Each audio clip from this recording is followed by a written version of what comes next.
Do not give up, because there's always next year. Because with livestock comes dead stock. There is going to be hard seasons. Nicole and I barely remember the past 2 years because of having the baby, and Ezra has been a lot, and then having Sawyer, who's autistic, makes it difficult. And there's been a lot of chaos in our lives the past few years. There's a lot of uncertainty with my job and what I do and the business. And so don't give up. There's always tomorrow. There's always another step forward. There's always something different. Do you need to take a rest? Do you need to stop and chill for the winter, for a season?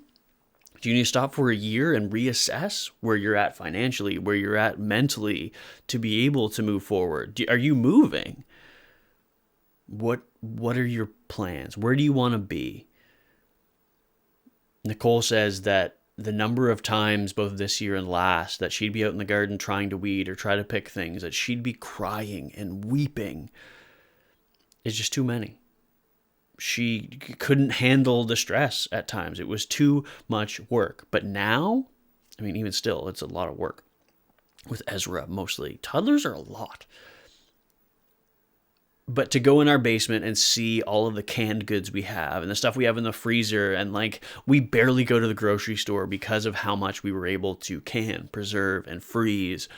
And it feels so good to be able to be eating from the food that we grew, the good food that we grew, and then have people that we make food for or bake food for say, wow, this is incredible. Like, yeah, we don't go to the grocery store anymore. And that's our goal, is to have a community of people that love food and care about good food, highly nutritious food that comes from a real farm, not a factory farm, a real family farm of people who give a shit, of growing food, of growing really good, high quality food.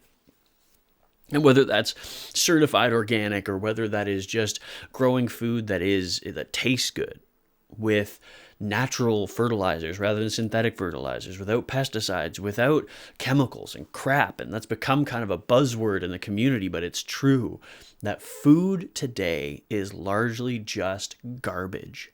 And I don't want to eat garbage. I want to have real food that tastes like food.